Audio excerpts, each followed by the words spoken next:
My aunt got catfished on Instagram. They got engaged in 90 days. Is this 90 Day Fiance? Your mom got 90-day fiancé'd by a catfish? A little about my aunt. She's a former artist, extremely overweight and disabled. She lives with her mom. I say former because she used to be pretty big on the professional scene in our area selling her artwork. But after her illness, she stopped making art until the last year or so. By the way, this comes from Shy Fossa, and if you want to submit your own stories, go to r/OKStorytime subreddit. Since she doesn't leave the house much, I thought I would open up her world a little through social media and give her a new platform to share her art. I thought I did great fielding her questions, teaching her how to block people who made her uncomfortable, etc. At first, she posted all about her art, and it was super cool to see her getting out there again. Now her feed is mostly motivational quotes pasted over generic inspiring images, typical boomer on Facebook aesthetic, down to very slimming filtered selfies where she doesn't even look like herself. It's a 7-layer salad of cringe, whatever, right? Enter Andy. She started showing us pictures of this smoking hot guy around Thanksgiving. 2018, we're talking nice tan, totally ripped, perfect teeth set in his head below the 2 sapphires he's calling eyes. He's got a German Shepherd and was supposedly in the Marines. He looks like perfect social media bait, like too dang good to be true. And he's into my aunt. And he also apparently lives in a city about 2 hours away, so meeting him is plausible, but he has to come to her since she can't drive. None of us think he's real. He does weird stuff like claim he doesn't know how to use Facebook or Instagram, even though they met on Instagram. She started sending him gift cards almost right away. On Christmas Eve, he was supposed to pick her and my grandma up to take them to our Christmas Eve dinner. We knew they had a ride, didn't know who the ride was because usually my uncle drives them. We get a call 10 minutes before my mom, girlfriend, and I are leaving for the dinner, saying that Andy hasn't shown up yet and they need a ride. So we give them a ride and wonder why the heck none of us knew Andy was coming to dinner. Her Instagram posts about him are still cringeworthy. She posted a picture of his dog and called it her baby, their son, etc. And said of the dog, "Mama loves you, baby." Have you met this dog? Have you met the dog? Have you met the dog? Now you have a parasocial relationship with a dog. She randomly texted me once asking how to do a background check. When I asked what was up, she just said someone was being shady and didn't say anything more on the subject. Cut to this morning, my girlfriend wakes me up to show me a post she made that says she started a painting of her boyfriend/fiance. Record scratch. Freeze frame. What? Is this the same woman who wouldn't stop bad-mouthing my uncle for getting engaged to his girlfriend after a year, saying the girlfriend only wanted him for money? We hadn't even heard of this guy until Thanksgiving, and to my knowledge, no one except my grandma, assuming he exists, has met him. Now, 3 months later, she's engaged. Now, my dad, her brother, has been pretty disengaged, saying anything he needs to know about this guy, he'll learn in time. And I get it, she's missed most of the major milestones that society sees as important. As far as I know, she's never had a significantly long adult romance.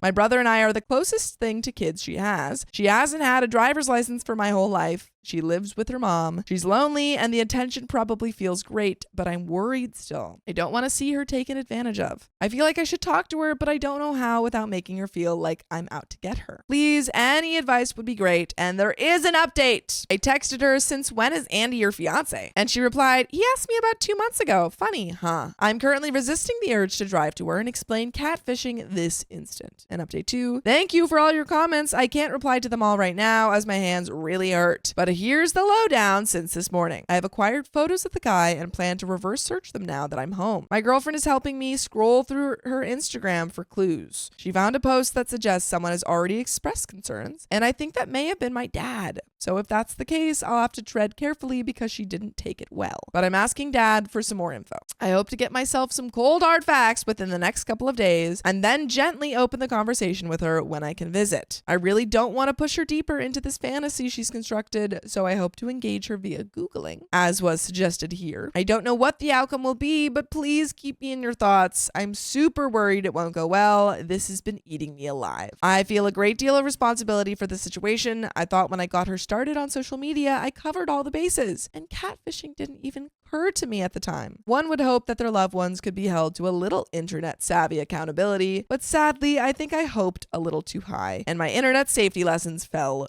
short. I also feel really hurt or almost betrayed. I'm still not over the fact that I discovered her engagement via an Instagram post. Yeah, the fact that she didn't even tell you also sucks. Of all things, instead of her sharing this with us, it definitely makes me wonder if Andy is encouraging her not to give us details. Or maybe she knows in her gut this isn't right and doesn't want to overshare. Or maybe she's afraid we'll judge her. I don't know. Hopefully I will get some clarity when I talk with her. Thank you all again. I definitely feel like I can form a better plan using the advice you've all given me. Update. So a couple of people asked for an update. Hope I'm formatting it right. After making the original post, I couldn't get the situation off my mind. It was driving me nuts and really just stressing me out. I talked it over with my mom and asked my aunt to send me some pics of Andy. She asked why? And I told her that I wanted to compare them to the painting of him she started. So I acquired the pictures, then did a reverse image search as many of you suggested. Thank goodness she sent me more than one picture of the guy because only the last one got a hit. But from there, it was smooth sailing. Turns out the real guy is a popular Instagram model. He's got info about being a Marine and having a dog with the same name as Andy's dog right in his bio. This dude was so lazy, he just lifted the real man's basic info. The dog even has an Instagram, and I found more photos of Andy that he sent to her. And to make my life even easier, the real guy has a series of videos up in his highlight section labeled scammers. I watched them, and basically it was him addressing what to do if someone is being catfished with his pics. I was super nervous, but confident I had what I needed. There's like a scammer farm. He's like, I am so hot. A lot of people scam people with my pics. There is an entire business in another country where they are using my pictures. He's like, PSA. Scam people and don't fall for it. Dude, wouldn't that suck? They want you to redeem the gift card. Yeah. Do not redeem. If I was being across that, I would like have an affiliate link for the scammers. Yeah. Like, hey, I get 40%. I get of this. I understand you're doing a lot of work for using my likeness. Yeah. And I can maybe even help out. Like, I'll send you some videos. I'll send you some stuff to like help make it believable. But I'm gonna need 40%, man. Riley is a businessman. Riley. See, this you're is why Riley's scamming grandmas he's and scamming the aunts. aunts. They're already in my pants. What am I supposed to do? Not make money off of it? What am I supposed to do? This idea is too good. So from there, I slept on it, then asked my aunt if I could come visit. My mom helped me stay calm beforehand, and the worst part leading up to it was standing in their house saying hello and just waiting to drop the bomb. I started off by saying, there's actually a reason I'm here. I have something to tell you, and you won't like it. I explained my motives for getting Andy's pics, the reverse image search, and finding the real guy. I pulled up his profile and the dogs and let her scroll through it while answering questions she and my grandma had. She tried to call Andy, text him, and it was weird, guys. She used the phrase, I'll go psycho on his butt in several variants. She never struck me as this type of person, but she was just finally blowing him up. And of course, when she finally got a hold of him and asked him to explain what she found,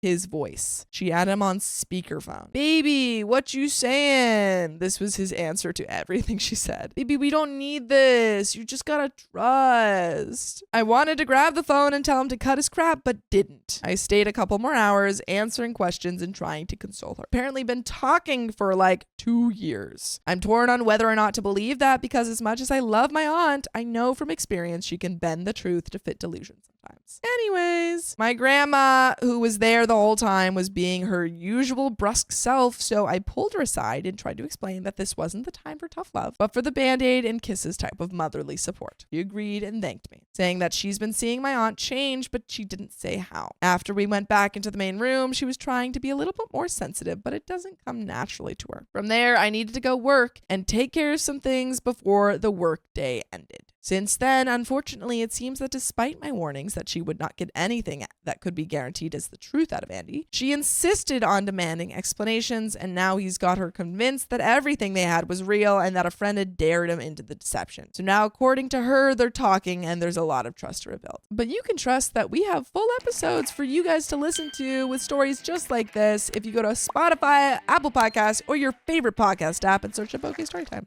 That's true. But there is a little bit left to this story. I'm saddened by the turn of events, but I did my job, and she's an adult who has to make her own choice. I'm trying to let go of the outcome, which obviously wasn't the one I hoped for, and to not feel hurt. I know she's going through a lot emotionally, and that it was silly to hope my intervention would change things. Hopefully she'll see the truth of it sooner rather than later, and I can have played a part in that. And that is the end of that story. Oh, poor girl. This is sad. This is sad. Well, I really hope that it gets better. If she knows she's been catfished at this point, what can you do? Yeah, she's still willing to work it out with this guy. That's the face I'm making.